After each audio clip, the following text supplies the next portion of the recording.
Zonja e zotëri, mirëmbrëma, ky është Ditari, orës 19 këtu në A2 CNN, kundër zhvillimet kryesore do të ndiqni. Shefja për politikën e jashtme europiane Federica Mogherini jep shpresë Edi Ramës për çeljen e negociatave në qershor. Ajo vlerëson ecurinë e reformës në drejtësi. Rama nuk përjashton dështimin dhe thekson se jo gjithçka varet nga reformat e qeverisë shqiptare.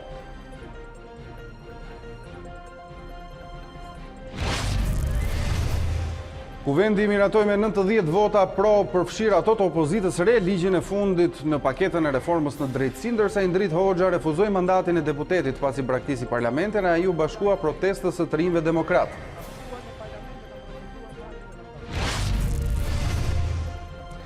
Autoriteti për informimin e dosjeve të sigurimit të shtetit dhe Instituti për studimin e krimeve të komunizmit trazojnë njerëzit e drejtësisë, politikën dhe historianët. Flasin për A2 CNN Genta Sula dhe Agron Tufa.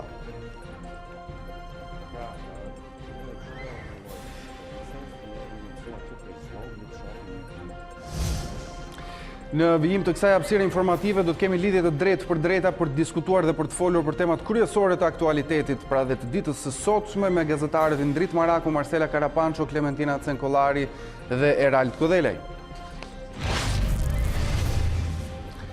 Rama, Thaçi dhe Vučić kanë zhvilluar bisedime për ndarjen e Kosovës. Kryeministri Ramush Haradinaj thotë se ka dyshime të forta se bisedimet janë udhëhequr nga Federica Mogherini. Vučić ndërkaq tha se nuk e njeh Kosovën edhe po ta vrasin. Sot në mbrëmje luhet sfida tjetër gjysmëfinale mes Ajaxit dhe Tottenhamit. Holandezët janë shumë pranë rikthimit në një finale Champions League që i mungon që prej vitit 96.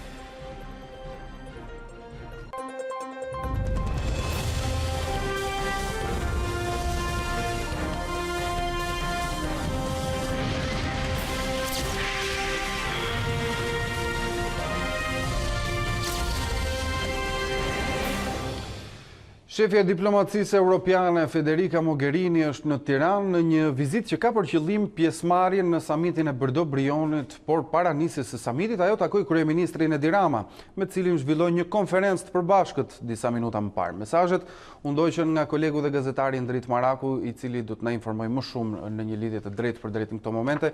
Indrit, mirëmbrëma, të përshëndes. Atëherë, u duk se Mogherini ishte optimiste për çeljen e negociatave në qershor, duke theksuar faktin se Shqipëria ka bërë hapa para. A ishte po kaq optimist edhe kryeministri Edi Rama?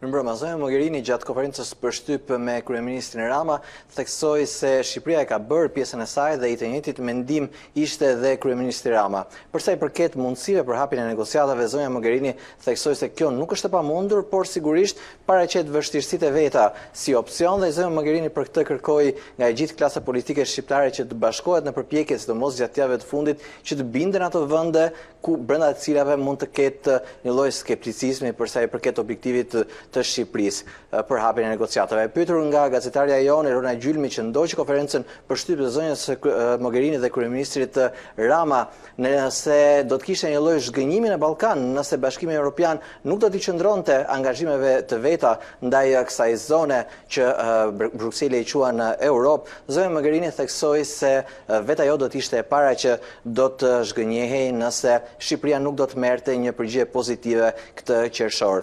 Nga ana tjetër, kryeministri Rama theksoi se Shqipëria i ka bërë detyrat e veta, por pjesa tjetër, pra vendimet e secilit vend antar janë më tepër të lidhura me proceset politike të brendshme në shtetet anëtare të Bashkimit Evropian dhe duket se në këtë përgjigje kryeministri Rama la një derë hapur dhe për një mundësi shtyrje ndoshta për në dhjetor dhe jo në qershor siç pritet aktualisht. Ndjekim një pjesë nga deklaratat e tyre. Që ju e keni bërë pjesën tuaj. Tani i takon së pari komisionit dhe më pas shteteve anëtare që të bëjnë pjesën e tyre. Për mua personalisht do të ishte një zhgënjim shumë i madh në qoftë se ky vendim nuk do të merrej tani, pra nuk do të merrej pas pak muajsh. E thashë nuk është punë e thjeshtë, nuk do të merret se e mirëqen, megjithatë nuk mendoj që është e pamundur që të arrihet ky rezultat. Bëhet fjalë për një vendimmarrje jashtënesh. Jashtënesh. Vendet anëtare kanë legitimitetin e tyre të marrin vendimet e tyre dhe vlerësimi i rrethanave të brendshme në vendet anëtare i takon qeverive të tyre, i takon leadershipit të tyre. Por, për sa na takon ne kemi merituar që vjetë çeljen në qershorin e kaluar të negociatave. I ndrit një tjetër temë që prekën Rama dhe Mogherini ishte kriza politike në vendin tonë. Përse Mogherini nuk do të luajë një rol ndërmjetëse për një zgjidhje të mundshme?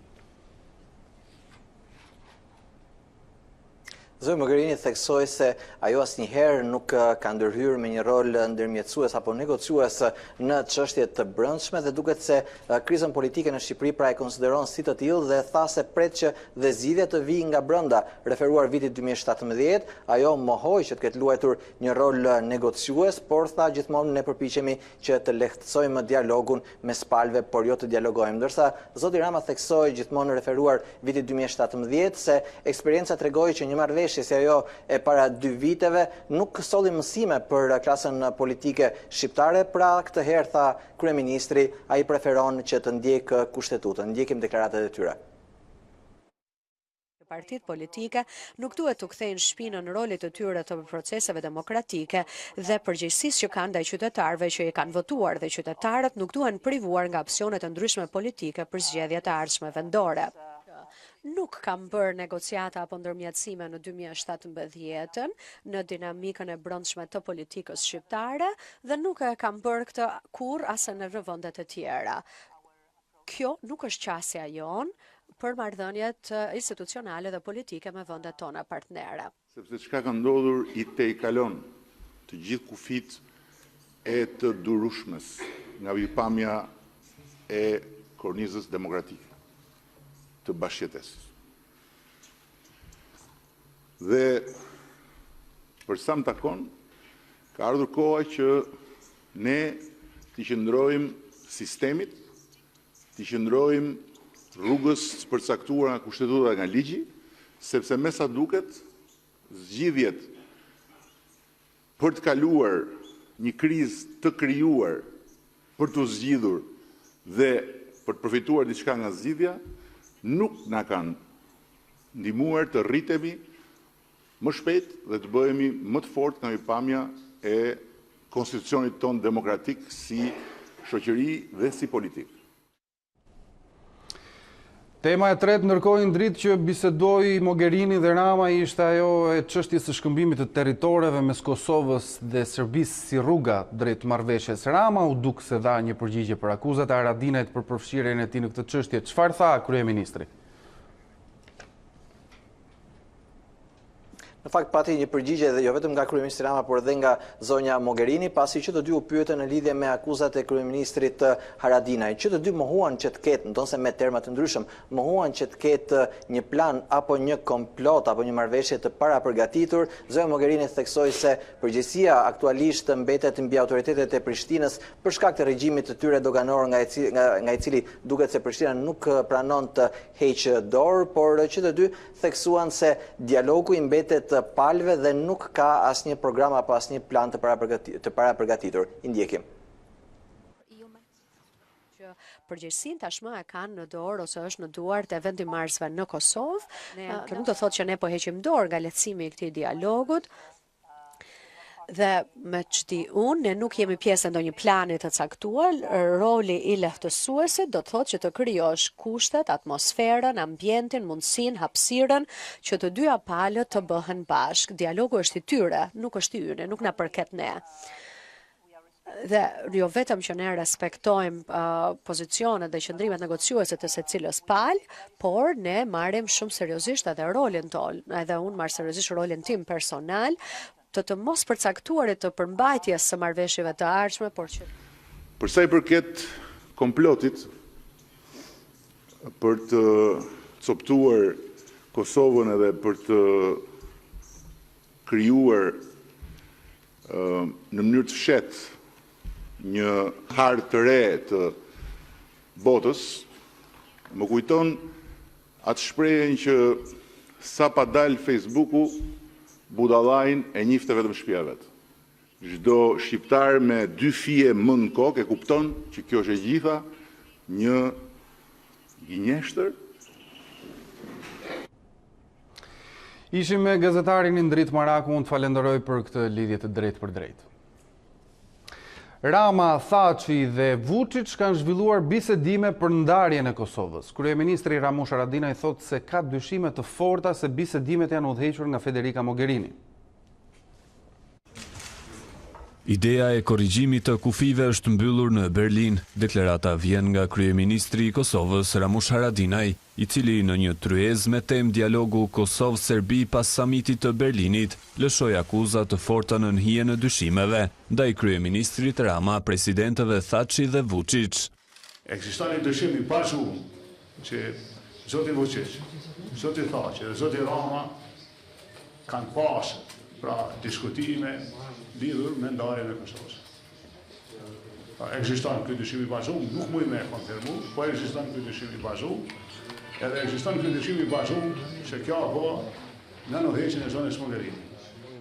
Shefi i qeverisë së Prishtinës theksoi mëtej se ideja e korrigjimit të kufive çon në luftë dhe sipas tij, mbështetësit ishin në dijeni të këtij fakti. Ju siguroj që kushdo që thot se përmes lëvizjes kufive ose korrigjimit kufive arrihet paqja, e din që arrihet lufta, arrihet tragjedi. Për kufit në këtë tryezë foli edhe ambasadori i Zvicrës në Kosovë, Jean Hubert Lebet, i cili tha se ndryshimi i tyre nuk është asnjëherë zgjidhje e problemeve. Ndërkohë presidenti serb Vučić përsërit më fort se kurrë qëndrimin e tij për të mos e njohur Kosovën. Mund të më vrisni, por nuk do ta bëj kurrë, kanë qenë fjalët e tij. Mund të më vrisni, por Kosovën nuk e njoh. Mesazhi i fortë erdhi nga presidenti serb Aleksandar Vučić, teksa përsëriti qëndrimin e tij për ndërkombëtarët, se nuk mund ta detyrojnë të bëjë diçka të tillë. Mund të më vrisni, por kjo nuk do të ndodhë. Ju them anglezëve dhe gjermanëve se nuk do ta bëj. Më godisni, por unë s'do ta bëj. Mund të jem president edhe për 15 vjet, por nuk e njoh Kosovën. Kreu i ekzekutivit serb thot për median Tanjug se gjetja e një zgjidhje për Kosovën është bërë e pamundur, pasi të gjithë u çmendën sipas tij. Beogradi dhe Prishtina nuk arritën të gjenin një zgjidhje në samitin e Berlinit, ku palët folën me zhgënjim për pretendimet e ngritura atje. Liderët e Kosovës u shprehën të vendosur për të mos bërë asnjë hap prapa sa i përket taksës nëse Serbia nuk e njeh Kosovën, ndërsa Vučić e bëri të qartë se nuk do të ketë dialog pa heqjen e tarifave mbi produktet serbe. Përpjekja e radhës për të rikthyer palët në tryezën e bisedimeve do të bëhet në një korrik, në një takim të organizuar sërish nga kreu i Elizes Emmanuel Macron dhe kancelarja gjermane Angela Merkel.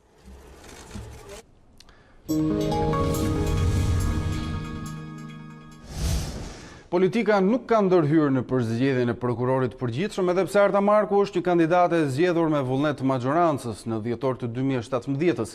Kreu i Këshillit të Lartë të Prokurorisë një javë nga mbyllja e garës për prokurorin e përgjithshëm në një intervistë për A2 CNN deklaron detajet të procesit të përzgjedhjes së kreut të akuzës. Ai nuk përjashton emrin e Arta Markut si favoritën në garë, duke hedhur poshtë çdo lloj aludimi për konflikt interesi. Zoti Ibrahimi, një javë nga mbyllja e fatit të aplikimit për prokurorin e përgjithshëm, si do të procedohet për 4 kandidaturat, emrat e përveçëm, si emrat zyrtar për prokuror përgjithshëm? Sot ne jemi në fazën e artimit të shkresave, në adresë të institucioneve, do të kryejnë veprimet e nevojshme për këto verifikime. Siç e thash, për integritetin, për pasurinë, për performancën e tyre në të shkuarën e kështu me radhë. Pjesë e filtrit dhe kontrollit nga ana e Këshillit të Lartë të Prokurorisë do të jetë edhe ana integritetit, sigurisht edhe ana profesionale, por dhe pasuria. Çfarë do të kontrolloni në rastin konkret për 4 kandidaturat për prokuror të përgjithshëm? Kudo ligji ka futur idenë e mini vetingjeve. Janë procedura që ngjajnë me atë vetingun e madh, por që nuk janë 100% të ngjashme.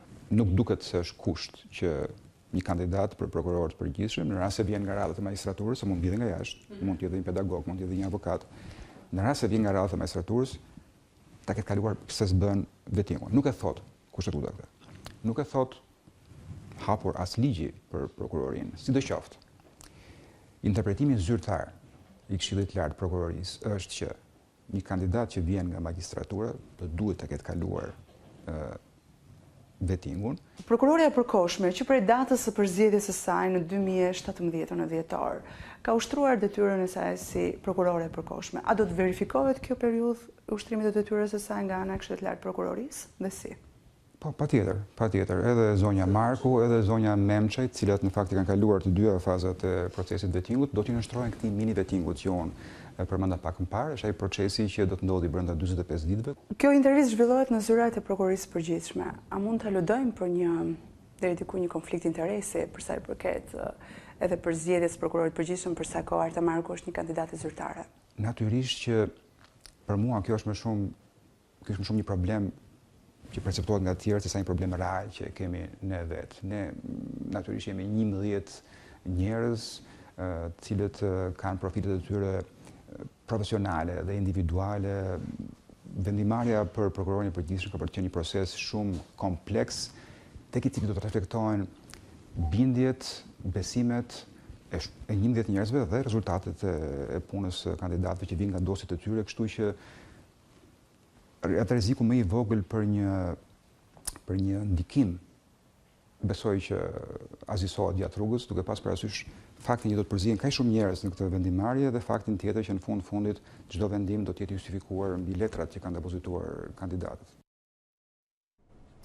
Kuvendi miratoi me 90 vota pro, përfshirë edhe ato të opozitës ligjin e fundit në paketën e reformës në drejtësi. Vonesën në zbatimin e saj, majoranca ja faturoi opozitës, ndërsa nuk munguan dhe thirrjet nga vetë socialistët për të mos kapur institucionet e reja. Pas 2 vjetësh, Kuvendi mbylli miratimin e paketës së reformës në drejtësi, duke votuar edhe ligjin e fundit, atë të shërbimit përmbarimor. 90 vota pro. Bilancin, kryetari i Komisionit të Ligjeve Ulsi Manja zgjodhi ta bënte përmes shifrave.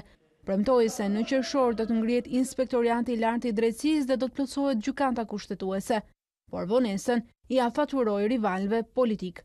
Ka bërë dhe vazhdon të bëjë gjithçka mundet për të penguar zbatimin e saj, por që nuk e ndalon dot, edhe sigurtri gjithë jetën rrugëve. Për te përgëzimeve që mori nga opozita në sallë për mbylljen e reformës, kritikat erdhën nga brenda Partisë Socialiste.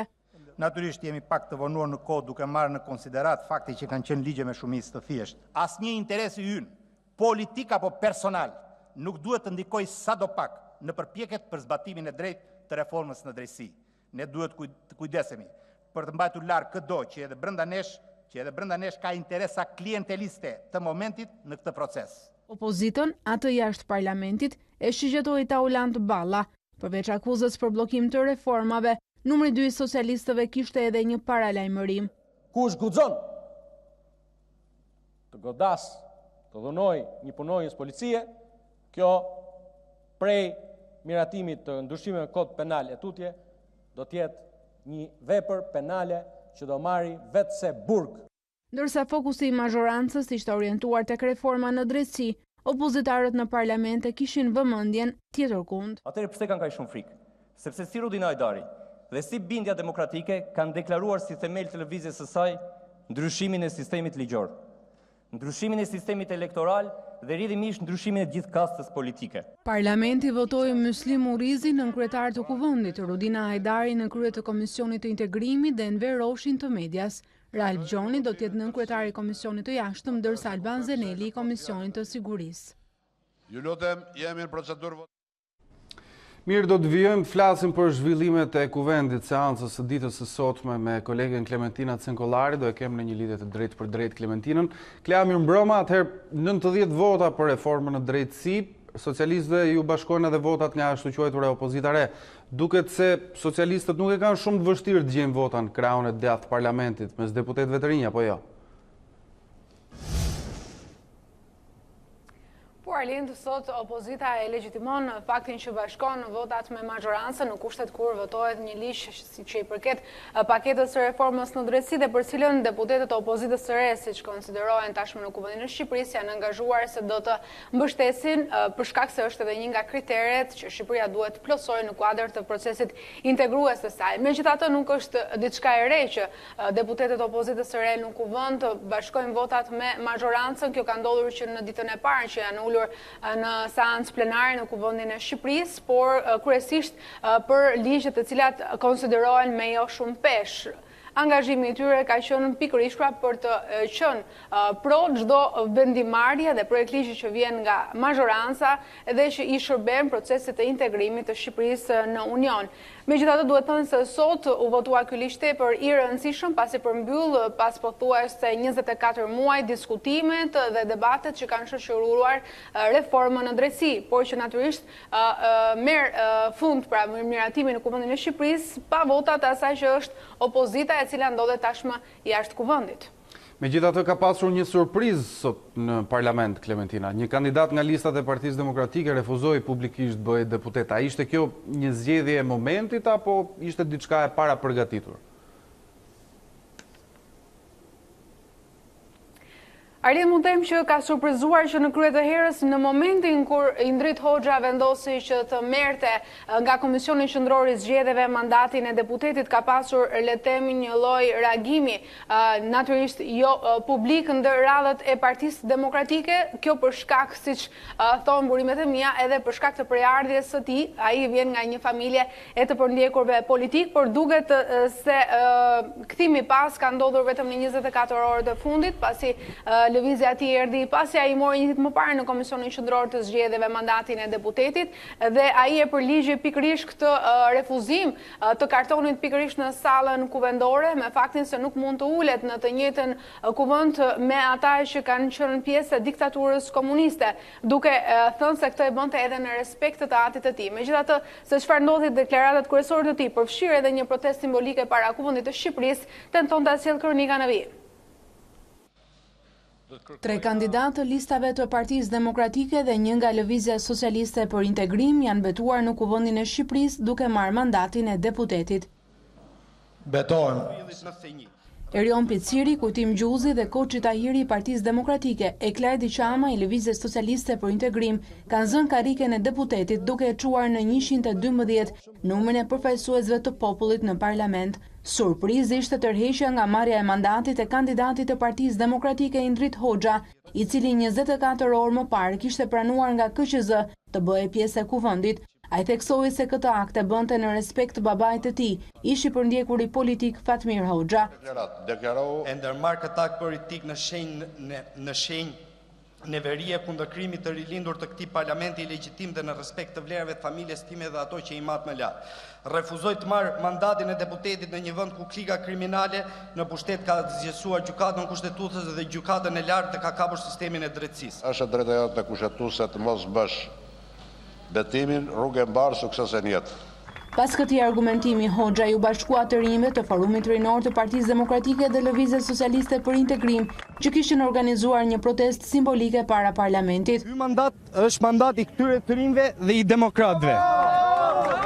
Në javën e Europës, të rinj demokrat dhe LSI-s fajsuan kryeministrin se po pengon përparimin e Shqipërisë drejt Bashkimit Evropian. 28 të rinj mbanin veshur bluza ku në secilën prej tyre ishte stampuar flamuri i çdo vendi të Bashkimit Evropian. Përballë kishin një maskote e Diramës, ndërsa kartoni i kuq që mbanin në duar simbolizonte atë që sipas tyre është mesazhi i Brukselit për kryeministrin shqiptar. Klementina Cengollari, unë të falenderoj për këtë pasqyrë të zhvillimeve në seancën parlamentare ditës sotme. Kryedemokrati Lulzim Basha ishte në takime me banorët e Korçës dhe Devollit, nga ku lëshoi akuzat të ashpra për arrestimin e ish deputetit Klevis Balliu, që sipas tij është arrestuar politikisht. Basha përsëriti se zgjidhja e vetme për krizën politike është largimi i Edi Ramës dhe zgjedhjet e parakohshme. Lideri i opozitës Lulzim Basha ka shpërsuar tonet ndaj kryeministrit Edi Rama dhe drejtuesve policor pas arrestimit të ish deputetit Klevis Balliu. Ndahet sot në arrest politik me urdhër të drejt për drejt të Edi Ramës dhe zagajve ti politik, Sander Leshajt, Ardi Velijajt dhe kriminerit në krye policisë të Tiranës. Tonet e ashpra gjithsesi nuk përjashtuan ftesën e përsëritur për zgjedhje politike. Data e zgjedhjeve të parakohshme nuk është e parantishme, po zgjedhje me Edi Ramën kryeministër Shqipëria nuk do të ketë më. Çdo tentativë për të imponuar shqiptarëve një proces të diktuar nga krimi do të përballet me rezistencën më totale, më të vendosur, më sypatrembur, lagje në lagje, fshat për fshat, qytet për qytet, kuti votimi për kuti votimi. Në Korçë, Lulzim Basha ju rikthye marrëdhënieve mes biznesit dhe qeverisë. Gjithçka për këta 10, se te këta 10 i puthin dorën, i puthin këmbën, i puthin dhe ato që nuk thuhet. Kryeopozitari u ndal edhe në Devoll, ku fajsoi qeverinë se nuk po mbështet fermerët, të cilët detyrohen të hedhin produktet e tyre pasi nuk kanë treg shitje. Pas ditën e sotme, rreth orës 18 socialistët kanë mbledhur kryesinë e partisë së tyre. Temë kryesore e kësaj mbledhjeje pritet të jenë kandidaturat për kryebashkiak në zgjedhjet e ardhshme vendore të 30 qershorit. Janë ende disa bashki për cilat Partia Socialiste nuk ka caktuar një kandidaturë përfundimtare. Pas përcaktimit përfundimtar të kandidaturave, ato do të regjistrohen pranë Komisionit Qendror të Zgjedhjeve. Afati përfundimtar për këtë është dita e hënë dhe deri atëherë pritet që disa deputet socialistë që do të garojnë në disa bashki të vendit të dorëzojnë më parë dhe mandatin e parlamentarit. Mirë, do të vijmë, diskutojmë për këtë zhvillim që sapo përmendëm. Në selinë e Partisë Socialiste ndodhet kolegja Marcela Karapanço që po ndjek zhvillimet nga kryesia e Partisë Socialiste. Marcela, mirëmbrëma, përshëndes. Atëherë, kush mund të themi se janë emrat ende pezull për kandidat për kryetar bashkie nga socialistët? Të përshëndes Arlind, kryesia e Partisë Socialiste ka përfunduar vetëm pak çaste më parë. Ne jemi njoftuar se do të ketë një dalje të kryesocialistit Edi Rama dhe jemi në pritje të daljes së tij për mediat në përfundim të kësaj kryesie që sigurisht ishte planifikuar në fakt të kishte edhe një diskutim për sa i përket emrave për kandidatët të cilët do të duhet të ishin në krye të garës për 61 bashkit, por me sa duket vëmendja është vendosur tek çështje të tjera organizative për zgjedhjet e 30 qershorit dhe mbetet të paktën burimet nga kryesia kanë konfirmuar për A2 CNN se do të ketë një tjetër takim të zotit Rama të kryesocialistit ditën e premte me delegatët edhe deputetët e çdo qarku për të pasur mundësinë edhe të njoftimit paraprak pra të diskutimeve që do të bëhen për çdo qark dhe qendërqarku për kandidatët për kryebashkiak të 30 qershorit dhe më pas pritet që të ketë të shtunën një tjetër mbledhje që do të jetë një tjetër mbledhje e kryesisë të Partisë Socialiste për të diskutuar dhe për të shpallur më pas edhe zyrtarisht emrat e 61 kandidatëve të skuadrës Selis Roz për zgjedhjet e 30 qershorit. 13 maj është dita dhe afati i fundit kur pritet të bëhet regjistrimi i kandidatëve dhe sikurse e kemi thënë edhe më herët pritet të jenë edhe emra mes tyre të cilët kanë qenë deputet dhe aktualisht mbajnë mandate deputetësh, siç është edhe zoti Pier Indreu apo emra të tjerë të cilët pritet të zyrtarizohen në përgjatë së shtunës në një takim në këtu në Selin Roz në kryesinë e Partisë Socialiste për të pasur edhe verdiktin final pra të regjistrimit në Komisionin Qendror të Zgjedhjeve, regjistrimi i cili sigurisht Arlind do të krijojë vakanca në parlament për të pasur më tej edhe një tjetër furnizim me prurje të reja të listës socialistëve në radhat e parlamentit. Nga ana tjetër duhet thënë se ky vendim i socialistëve duket se vjen disi në mënyrë të paplanifikuar, përsa ko duket se nuk janë ende gati disa prej qarqeve kryesore, siç janë qarku i Dibrës, ende nuk janë emrat për kandidat për listën e Dibrës, nuk kemi një emër për Durrësin, pritej dhe përflitej në fakt emri e zotit Spartak Kovaçi, por duket se socialistët për këtë qark kanë menduar që në krye, pra për qendërqarkun për Durrësin, të kenë një emër gruaje në gar, megjithatë këto janë ende për të konfirmuar në mbledhjet e ardhshme, në 2 mbledhjet e ardhshme, të cilat do të bëhen në vijim, ndërkohë kemi dhe tashmë Arlind ardhjen e zotit Rama për të mësuar më shumë, edhe për një vendim të tij. Po.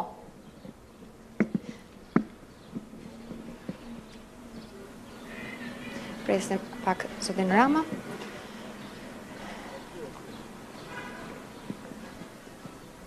Cili ishte vendimi kryesor sot? Sot kemi bërë një diskutim paraprak për t'i paraprirë vendimarrjes së ditës së shtunë, ku do të konsolidojmë të gjithë listën e kandidatëve për kryetar të bashkive si dhe për këshillat bashkiak. Për Kryetarin e Bashkive do të vendosim emër për emër ditën e shtunë. Për këshillat bashkiak do të konsolidojmë të gjitha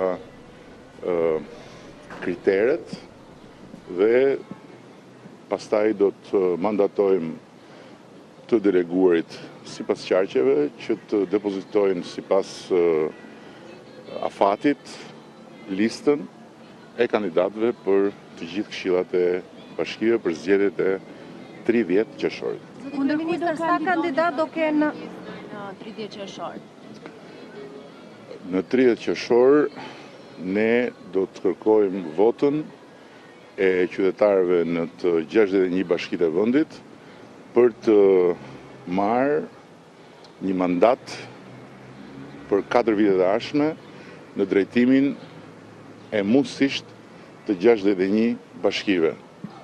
Zoti Rama, cilat bashki do t'ja lini pjesës tjetër të koalicionit aleatëve? Cilët bashki do t'i lini aleatëve? Ne jemi regjistruar me një koalicion, siç e dini edhe ju, dhe kandidatët do t'jenë kandidatë të koalicionit, natyrisht. Zoti Rama, keni frikë nga kandidaturat e bindjes demokratike nga opozitarët e tjerë? Tani, në garë, në demokraci, hyet për të fituar dhe hyet me besimin që i jep zgjedhësve alternativën më të mirë. Nuk udhëhiqesh nga frika e atij që ke përballë, por udhëhiqesh nga përgjegjësia për të dhënë ti maksimumin. Pastaj sigurisht janë qytetarët që vlerësojnë dhe fiton më i miri. A jeni ende të hapur për të pranuar Partinë Demokratike të regjistrohet jashtë afateve në zgjedhje për 30 qershorit? Partia Socialiste nuk bën regjistrime subjektesh të tjera në zgjedhje.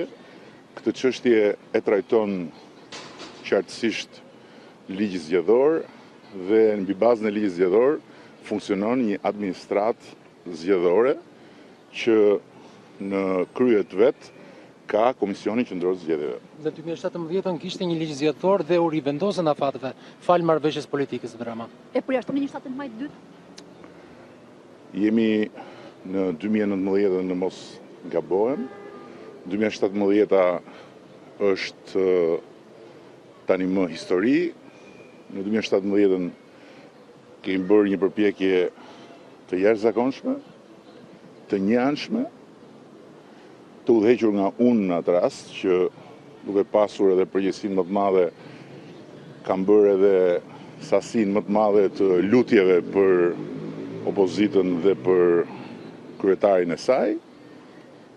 Sot jemi në kushtet kur kemi vetëm një përgjegjësi, t'u japim qytetarëve shqiptar kandidatët më të mirë, jo thjesht për të fituar zgjedhjet, por për të drejtuar me sukses në 4 vite të ardhshme bashkitë e vendit. Rama, jeni mërzitur që nuk do keni Lulzim Bashën përballë?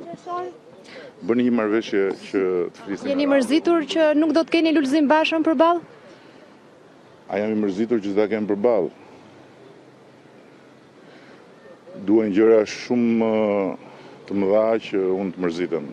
Unë jam sigurisht i keqardhur, patjetër, që opozita e Partisë Demokratike dhe e si motrës saj të vogël Lëvizja Socialiste për Integrim ka vendosur të shkojë në një rrugë pa krye.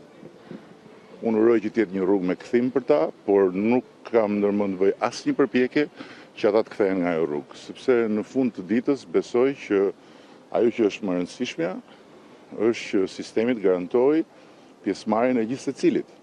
Por në një sistem demokratik askush nuk është i detyruar të marrë pjesë me zor në një proces zgjedhor dhe në momentin kur nuk ndjen detyrim ndaj atyre që përfaqëson, ka marrë fund.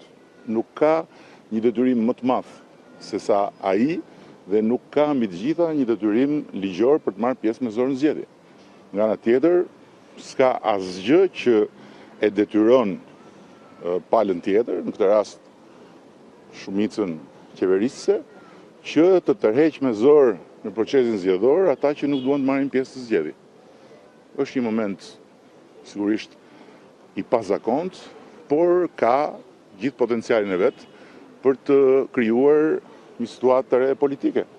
Ramasat zoti civile më 30 qershor, zoti kryeministër, sepse opozita ka paralajmëruar pamundësimin e zgjedhjeve dhe nuk janë tërhequr pavarësisht paralajmërimeve tuaj që do dënojnë me burg ata që pengojnë qytetarët për të votuar. E keni gabim. Unë nuk kam bërë asnjë paralajmërim për opozitën në kuptimin e udhëheqësve, sepse ata nuk kanë nevojë për informacion lidhur me një bazë ligjore që e kemi miratuar bashkërisht kur ata kanë qenë në shumicë. Unë thjesht mendoj që ne kemi detyrimin të informojmë të tjerët që në padijeni të legjislacionit, në padijeni të ndëshkimeve përkundër shkeljeve të ligjit në procesin zgjedhor, mund të përfundojnë pa qenë në dijeni se përfundimi është ai, aty ku s'kan pse përfundojnë për llogari të një udhëheqësi tjetër apo të një grushti drejtues që i bie kokës. Zoti Rama, sa demokratike mund të jenë zgjedhjet e 30 qershorit kur Partia Demokratike nuk do marrë pjesë dhe një pjesë e mirë e zgjedhjeve do të jenë të papërfaqësuar? Në një palë zgjedhje, të gjithë duhet kenë të drejtën të zgjedhin. Dhe gjithkush ka po ashtu të drejtën që të mos zgjedh, pra qëndrojnë në shtëpi. Ata që zgjedhin marrin një përgjegjësi individuale për të dhënë besim tek një kandidat apo tek një tjetër, tek një parti apo tek një tjetër, dhe mbi bazën e atij besimi vazhdon funksionimi normal i sistemit demokratik. Ata që nuk marrin pjesë në zgjedhje ja kanë lënë të tjerëve këtë përgjegjësi dhe i nënshtrohen në zgjedhjet së tyre njësoj si të gjithë tjerët. Kështu funksionon sistemi. Zgjedhjet demokratike në një vend nuk i bën pjesëmarrja ose mos pjesëmarrja e 1, 2, 5, 17 partive, as siç është rasti pjesëmarrja e 40 partive, por i bëjnë standardet. Dhe për sa kohë standardet janë të garantuara, sigurisht të përmirësueshme dhe në përmirësimin e vazhdueshëm zgjedhje pas zgjedhjeve, këtu nuk kemi të bëjmë me një cënim të sistemit demokratik. Këtu kemi të bëjmë me një vendimmarrje politike legjitime të një force politike që në një moment të caktuar vendos të vrasë veten politikisht. Këtë nuk mund t'ia ndalosh dhe i takon zgjedhësve të asaj force që të marrin vendimet e tyre në raport me atë vendimmarrje dhe të mbajnë qëndrimet e tyre në vijim të rrugës. Zoti Rama, po pse ju ka kërkuar që ta zgjidhni vetë krizën politike mes jush? Kur do ta zgjidhni? Dhe a jeni negociata apo keni biseda me Partinë Demokratike? Unë nuk kam dëgjuar një kërkesë Brukselit për të zgjidhur ndonjë krizë. Unë kam dëgjuar që Brukseli apo Berlini apo Parisi apo shtoni këtë doni në aspektin e miqve dhe partnerëve ndërkombëtar apo Washingtoni kanë thënë që kjo është një çështje e politikës brendshme dhe ju takon palëve. Tani palët kanë marrë vendimet e tyre, procesi është ky dhe ne ka ardhur koha që t'i besojmë plotësisht sistemin që kemi zgjedhur dhe të mos kërkojmë më zgjidhje ad hoc për një krizë të krijuar artificialisht që pastaj të ketë një tryezë, që pastaj të ketë një zgjidhje, që pastaj të dalin përfitime, sepse me sa duket, më shumë se sa na ka rritur dhe na ka fuqizuar demokratikisht, kjo nuk na ka lënë të rritemi aq shpejt sa duhet dhe të jemi aq të fortë në konstitucionin tonë demokratik sa duhet ishim përderisa arrijmë dhe diskutojmë akoma në këtë formë, jo ju, se ju këtë detyrë keni, po flas në debatin politik se ç'a ndodh kur një parti bën kështu apo një parti bën ashtu në raport me të tërën. Në raport me të tërën nuk ndodh asgjë. Në raport me atë parti apo me parti tjetër, konsekuencat janë të natyrës politike dhe janë konsekuenca që i përcakton sjellja e zgjedhësve të tyre. Pra zoti Rama, ishte gabim 17 maj 2017-s? Nuk do ketë një tryezë të dytë, e quani gabim? Ky është konkluzioni juaj. Unë po ju pyet. Kam këtë konkluzion, kështu që unë mendoj që jemi në 2019. Ajo ishte një zgjidhje e bërë me shumë vullnet mirë, e bërë me të gjithë dëshirën e madhe që të ketë një moment ndryshimi thelbësor në qasjen e politikës ndaj zgjedhjeve, që dha si rezultat procesin zgjedhor më të mirë që kemi pasur ndonjëherë në të gjitha aspektet, por që nuk çoi në maturimin e nevojshëm të Partisë Demokratike në këtë rast, apo në maturimin e nevojshëm të një pjesë të politikës. Kaq. Faleminderit. Shumë faleminderit juve. Gjithë mirë.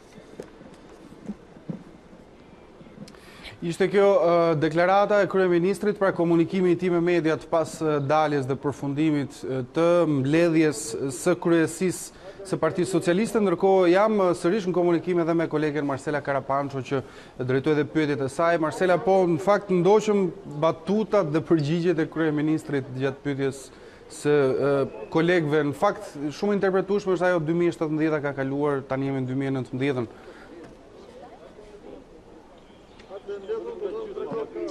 Është një datë në fakt që zoti Rama u duk sikur donte ta anashkalonte, megjithatë ajo prodhoi hyrjen e opozitës në zgjedhjet e kaluara dhe në kushtet kur opozita në këtë vit zgjedhor është jashtë, duket se nuk do të jetë kjo alternativa që do të bëjë zoti Rama, të paktën këtë e la të kuptojë, por ajo që mund të them edhe një herë Alind është fakti se si do të vijojë procedura për zgjedhjen e kandidatëve, duke rimarrë edhe një herë të gjitha atë çfarë po thoja në fillim përpara hyrjes së zotit Rama, duke qenë se do të ketë një tjetër komunikim me kandidatët për të pasur mundësinë e zgjedhjes së 61 emrave për skuadrën e Selis Ros të premten me delegatët dhe të shtunën në kryesinë e PS-s. Mirë Marcela, unë të falenderoj, ishim me gazetaren tonë politikës Marcela Karapanço. Dosjet e sigurimit të shtetit ruhen në kushte skandaloze në ndërtesat shkatëruara mes lagështirës dhe mykut. Arkiva e shpërndar në 3 institucione tani do të përqendrohet në një godinë të vetme, ku do të jenë edhe zyrat e reja të autoritetit për hapjen e dosjeve. Ky institucion ka tërhequr vëmendje kohët e fundit, sidomos me gjetjet për të shkuarën jo dhe aq të pastër të njerëzve të drejtësisë.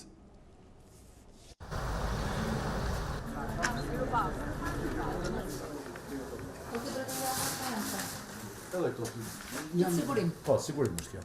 Nëse ndonjëri nga kandidatët për antarët e institucioneve të reja të drejtësisë ka pasur dosje si ish bashkëpunëtor i sigurimit të shtetit, ato ndodhen këtu. Autoriteti i hapjes së dosjeve verifikon në këto arkiva, që duhet thënë janë në kushte skandaloze. Megjithatë, ajo që vjet e re është se një pjesë e mirë e dosjeve të bashkëpunëtorëve të ish sigurimit janë asgjësuar. Shpërndarja e arkivës së ish sigurimit të shtetit në 3 institucione ka qenë shpesh argument i vonesave që autoriteti ka pasur në zbulimin e emrave të bashkëpunëtorëve të sigurimit. Së shpejti i gjithë dokumentacioni do të vendoset në godinën e re të autoritetit që hap dosjet i drejtuar nga Genta Sola pranë Ministrisë së Mbrojtjes. Uli shumë kohën e transaksionit midis kërkesës, marrjes arkives për punimit, do ta bëjmë eficiente punën tonë, do të përmirësoj kushtet e punës, do uli dhe riskjet që përball arkiva sot. Pas reformës në drejtësi u bë taksative që njerëzit që emërohen në organet kryesore të sistemit tu verifikohet e shkuara personale dhe profesionale para viteve 90. Ndaj rasti që ngjalli më shumë debati ishte ai Bujar Sheshit, antari i Këshillit të Lartë të Prokurorisë. Autoriteti njoftoi se ai figuronte në dosjet e sigurimit pak muaj pasi u zgjodh në institucionin e rëndësishëm të akuzës. Sheshi mohoi çdo lidhje me sigurimin dhe i dërgoi çështjen në gjykatë. Një vit më herët, një tjetër kandidat, Kozma Jano, u denoncua nga PD dhe majoranca e skualifikoi nga gara për KLP. Demokratët kanë denoncuar dhe emra të tjerë. Së fundmi, ata publikuan identitetet e disa ish bashkëpunëtorëve të pretenduar të sigurimit të shtetit që po rikthehen në nivele drejtuese. Nga ana saj majoranca shprehet e gatshme të pastrojë institucionet. Ta pastrojmë ndërgjegjen e këtij kombi. E kaluara jon 50 vjeçare do duhet të dalin në dritë me të mirat dhe të këqijat që ka pasur. Në të gjitha institucionet e shtetit shqiptar.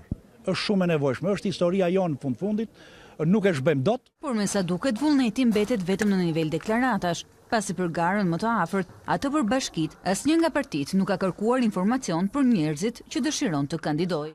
Neve vijemi lëvizje me kërkesë, kështu që do presim kërkesën e partive politike ose dhe të studiuesve dhe të intelektualëve të themi të angazhuar, edhe me ato, me kërkesat e tyre dhe ne do funksionojmë. Tirana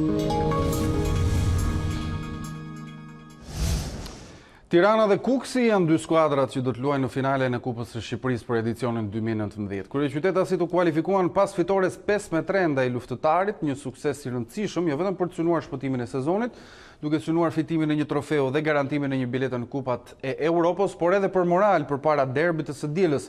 Fitore e rëndësishme ndërkohë edhe për Kuksin që kaloi 3-1 në Korçë duke u kualifikuar me rezultatin e përgjithshëm 5-2. Finalja e Kupës do të luhet më 2 qershor dhe do të vijojmë të flasim për ndeshjet dhe finalen e Kupës së Shqipërisë në një lidhje të drejtë për drejtë. Kam gazetarin Erald Kodhelej drejt për drejt nga Selman Stermasi nga stadiumi i Kryeqytetit. Erald, mirëmbrëma, të përshëndes. Atëherë, a janë këto dy skuadrat më të mira që do të diskutojnë finalen e këtij edicioni të Kupës? Efektivisht kanë qenë Arlind dy skuadrat më të mira të paktën të kësaj faze finale në turneun e Kupës së Shqipërisë. Tirana e tregoi më së miri përballë Luftëtarit, një prej ekipeve më në formë të fazës së tretë dhe fazës së katërt të kampionatit, fitoi me golead 5-3. Tirana nuk i kishte shënuar ndonjëherë 5 gola në këtë sezon, madje në një ndeshje të paktën të niveleve të larta mes kampionatit dhe Kupës në Shqipëri nuk ishin shënuar asnjëherë 8 gola. Fatkeqësia e madhe ishte që ashtu si në këto momente, stadiumi Selman Stermasi edhe gjatë ndeshjes ishte i boshatisur sepse klubi i Tiranës është i dënuar dhe është vendosur që dënimi me dyert mbyllura të konvertohet në pagesë financiare vetëm për ndeshjen e pas 2 javëve kur Tirana do të luajë ndaj Kastriotit në një ndeshje, një sfidë direkte për mbijetesën, ndërsa më para do të jetë derbi me Partizanin. Ishte shumë e rëndësishme kjo fitore për Tiranën, edhe në kuadër të derbit. Në anën tjetër, edhe Kuksi tregoi, janë nisur gjithmonë si favorit verilindorët në trofeun e Kupës së Shqipërisë dhe konfirmuan në fushën e Skënderbeut se janë ata ekipi pretendent për ta fituar Kupën. Pas fitores 2-1 në ndeshjen e parë, arritën të fitonin edhe 3-1 në Korçë, duke zhvlerësuar avantazhin fushë të Skënderbeut. Erald, unë të falenderoj për këtë pasqyrë dhe mbetet për të parë se si do të përfundoj, pra kush do të jetë fituesja e Kupës së këtij edicioni.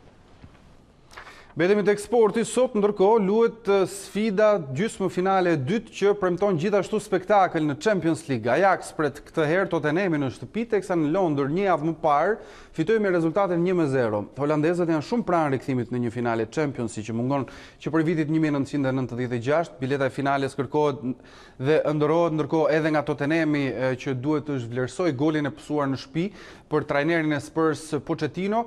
Rikthehet në dispozicion sulmuesi korean Son, lojtari kyç që solli anglezët deri në këtë raund. Emri i dytë finalist që do të sfidojë Liverpoolin do të mësohet mbrëmjen e sotme në Johan Cruyff Arena. Me këto zhvillime ne kemi mbërritur në fund. Ju gjithashtu mund të klikoni faqen tonë të internetit a2cnn.com ku do të gjeni zhvillimet e fundit nga vendi, rajoni dhe bota. Unë ju falenderoj për vëmendjen, bashkë natë në mirë.